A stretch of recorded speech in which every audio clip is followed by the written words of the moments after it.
Interview लेने का? हाँ? हम दोनों छटपटाते रह गए, लेकिन साले दो सांड हमें उठा कर ले जाने लगे।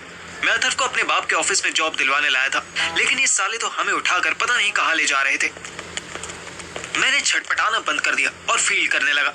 यहाँ हल्की सीलन की महक आ रही थी। ऑफिस के मुकाबले यहाँ ठंडा भी लग रहा था। हम दोनों को एक कुर्सी पर बिठा दिया गया। मुंह पे इतना काला कपड़ा डाला था कि कुछ दिखना तो दूर, सांस लेना भी मुश्किल हो रहा था। यहाँ बेसमेंट में क्यों लाया हमें? यहाँ नेटवर्क नहीं आता इसलिए? हम तो वैसे भी किसी को फोन अ फ्रेंड नहीं करते। इनफैक्ट हम दोनों एक दूसरे के फ्रेंड हैं, फोन किसको करेंगे? मैं बोला तो मुझे अपनी आवाज गूंजती महसूस हुई। अब तो मैं बिल्कुल श्योर हो गया कि हमें बेसमेंट में लाया गया था। तुझे पता चल ही गया कि ये बेसमेंट है। बहुत अच्छे, कम से कम तेरे बाप के थोड़े जीन्स तो आए तुझमें। अब बिना नौटंकी के बता, इस जोकर को अपने साथ क्यों लाया है? अबे जोकर किसे बोला बे बुड्ढे? हाँ? माना अथर्व क्रीम कलर की शर्ट और ब्राइट ब्लू कलर की पैंट पहन कर आया था। माना उसके गले में दो अजीब सी बीट्स वाली मालाएं पड़ी थी। हाथ में भी फ्रेंडशिप बैंड्स पहना था, पर इसका मतलब ये थोड़ी था कि वो जोकर लग रहा था। किसी ने अथर्व के मुंह पे पंच मारा। मैं आवाज सुनकर ही डर गया। इतनी तेज पंच अगर मेरे मारा होता तो मैं बाय गॉड की कसम मैं बेहोश हो गया होता। लेकिन अथर्व उल्टा गुस्सा हो गया। साला चिल्ला के बोला, भोसड़ी के गाड़ में दम है तो हाथ खोल और फेस पर से ये ब्लैक कॉन्डम हटा और फिर हाथ लगा के दिखा, उसके बाद मैं बताऊंगा तुझे। थोड़ी देर के लिए शांति हो गई। मैं क्लियर हो गया कि आज हम बहुत बुरी तरह पिटने वाले हैं। अथर्व के चक्कर में मेरा बर्थडे हॉस्पिटल में सेलिब्रेट होने वाला था।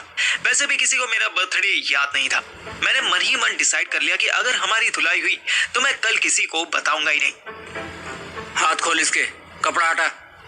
सर मेरे मुंह से भी ये काला कपड़ा हटा दो, सांस लेने में दिक्कत हो रही है। होने दे। किसी ने शायद अथर्व को फ्री कर दिया था, क्योंकि अथर्व ऐसे चिल्लाया जैसे WWE देखकर आया हो। भोसड़ी वाला वो था कौन जिसने मेरे मुंह पे मारा? मैं उसकी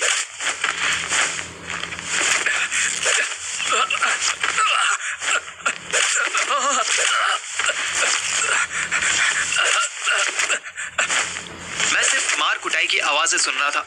आंखें बंद हो तो बाकी सेंसेस बहुत तेज काम करने लगते हैं। मुझे क्लियरली समझ आ रहा था कि अथर्व बहुत बहादुरी से लड़ने की कोशिश कर रहा था, पर बाकी दोनों मुस्टंडे ट्रेंड थे। वो अथर्व के हर पंच को डॉज करते हुए उसको धो रहे थे। अथर्व, दोनों में से जो मोटा है उसकी टांग पे मार। अथर्व की ये अच्छी बात थी, वो फटी की सिचुएशन में तुरंत मेरी बात मानता था। 2 मिनट बाद सब शांत हो गया। सिर्फ अथर्व की तेज तेज सांसें लेने की आवाज आ रही थी।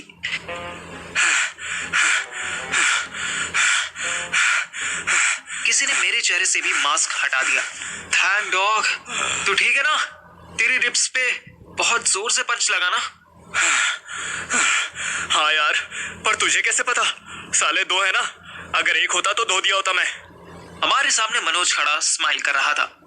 इस जल्लाद के फेस पर स्माइल बहुत फेक लग रही थी। एक होता तो भी तू कुछ नहीं कर पाता। तू पार्थिव, तू पहले बता, तुझे कैसे पता चला कि उसकी रिब्स पर पंच पड़ा है? पता है, क्योंकि अथर्व को वहां दर्द होता ही है। फेस पर मारने से ही गुस्सा होता है, पर रिब्स में इसको सीरियस पेन होता है। इसके आ या ओ करने के साउंड से गेस किया। फिर इन दोनों ये वर्कआउट भी नहीं कर रहा है, वरना बुरा मत मानना सर, आपके दोनों जमूरों को ये फेंक फेंक के मारता। और तू, तेरे हाथों में जान नहीं है? हाथ खोलो फिर बताता हूँ। अथर्व के चेहरे पर भी स्माइल आई। शायद वो भी मेरे जिम जाने के बाद से मुझे किसी फाइट में देखना चाहता था। एक मुस्टंडे ने मेरे हाथ खोल दिए। मैंने हाथ जोर से झटके ताकि ब्लड सर्कुलेशन ठीक हो सके। फिर पंच चलाने की बस एक्टिंग की। उस चूतिए ने पहले ही डिफेंस कर लिया और मेरी तरफ पंच मारा। मैं पीछे हट गया।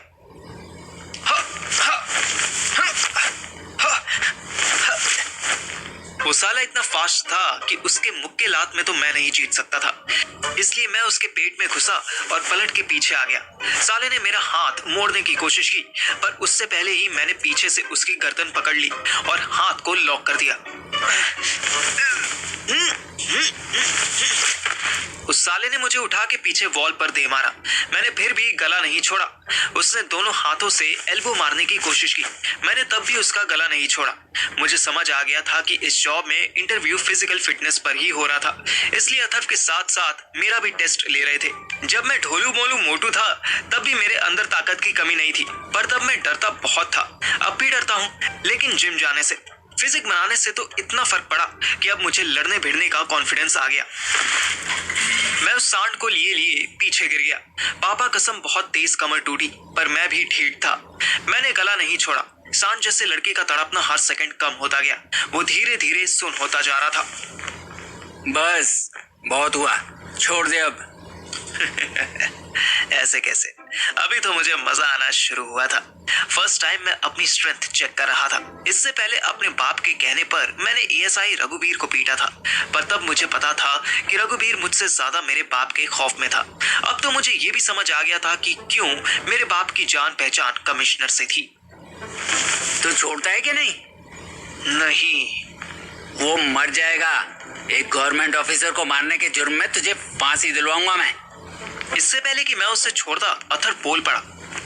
पार्थिव, छोड़ियो मत साले को। अंकल जी, अगर अपने लड़के को जिंदा देखना है ना, तो पहले प्लीज बोलो। Shut up. यहाँ रूल्स मैं बनाता हूँ। अभी रूल्स नहीं बनाना है, जान बचानी है। प्लीज बोलो, तभी छोड़ूंगा। मैं इतना इगोइस्टिक हो गया कि जैसे ही मनोज का सांड सुस्त हुआ, मैंने और जोर से गला खींच लिया। वो बेचारा बेहोश हो चुका था, पर मैं अथर्व की बात नहीं टालना चाहता था। हालांकि मर्डर करना भी कोई छोटा काम नहीं था। अंदर ही अंदर मेरी फटने लगी थी। लेकिन मैं और अथर्व कॉलेज में भी ऐसे ही करते थे। जब कोई सीनियर स्टूडेंट ज्यादा उछलता था तो अथर्व उसको तब तक पीटता था जब तक वो मुझे सॉरी नहीं कह देता था। ये सॉरी हम अपने डोमिनेशन के लिए कम और सामने वाले का ईगो क्रश करने के लिए ज्यादा बुलवाते थे। अच्छा ठीक है, सॉरी, छोड़ो उसे अब। अरे ओ अंकल, ढंग से बोलो, ढंग से। एहसान मत करो, आपके ईगो में किसी की जान चली जाएगी। मनोज का पारा हाई हो चुका था। उसने गन निकाल ली। भोसड़ी के, छोड़ता है या गोली मार दूं? मैंने तुरंत छोड़ दिया। दूसरे आदमी ने मेरी पकड़ से छूटते एजेंट को बड़ी मुश्किल से कंधे पर उठाया और लेकर ऊपर चला गया। मनोज भी कुछ देर के लिए गायब हो गया। मैं वापस कुर्सी पर बैठ गया।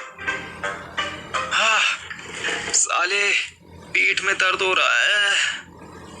साले, मजा ला दिया तूने। भोसड़ी का हमें डोमिनेट करने आया था, चूतिया। चुप बे, तू भूल रहा है कि हम कॉलेज में एडमिशन के लिए नहीं, जॉब के लिए आए थे।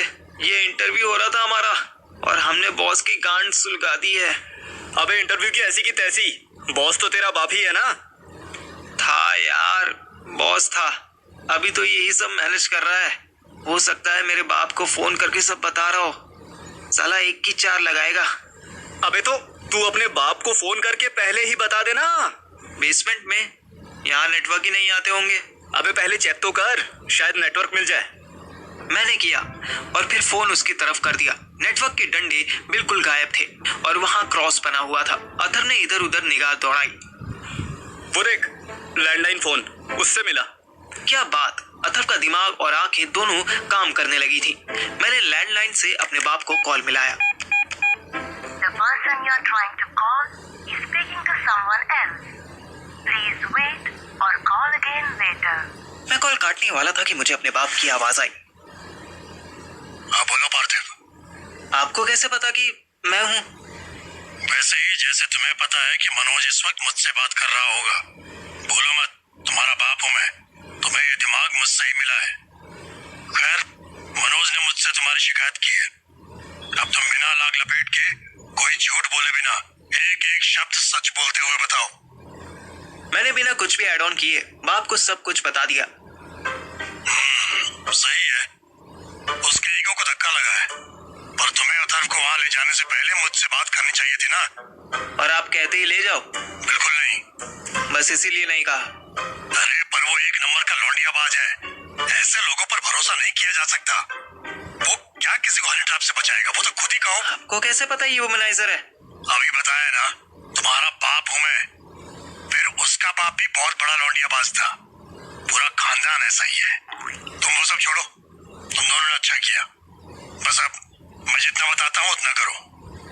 मेरा बाप मुझे समझाने लगा कि हमें मनोज से बस इतना कहना था कि हम उसकी बहुत रिस्पेक्ट करते हैं। हम बस अपने आप को प्रूव करने के लिए ऐसा बिहेव कर रहे थे। इस बकचोदी में थोड़ी मेहनत लगी, पर फाइनली मनोज मान गया और हम दोनों को जॉब पर रख लिया। सर, मैं जान सकता हूँ कि हमारी सैलरी क्या होगी? अभी स्टार्टिंग में 40 के, उसके बाद तुम्हारी परफॉर्मेंस देखकर सही लगा तो बढ़वा दूंगा। लेकिन ध्यान रहे, अब और किसी को यहाँ नहीं लाना है, किसी को इस ऑफिस के बारे में नहीं बताना है। तुम प्लानिंग करोगे, तुम्हारा दोस्त वो जमूरा फील्ड संभालेगा, जो ऑर्डर मिलेगा उसको फॉलो करोगे। Yes sir. दिन में तुम्हारी ट्रेनिंग होगी और रात में तुम्हें एक मिशन मिलेगा। अंडरस्टूड? मैंने हाँ में सर हिला दिया। पूरे दिन की ऐसी तैसी करवाने के बाद हमें पहला असाइनमेंट में राधिका की जन्म कुंडली निकालने का काम मिला था। हम दोनों शाम 8 बजे उसके घर के बाहर थे।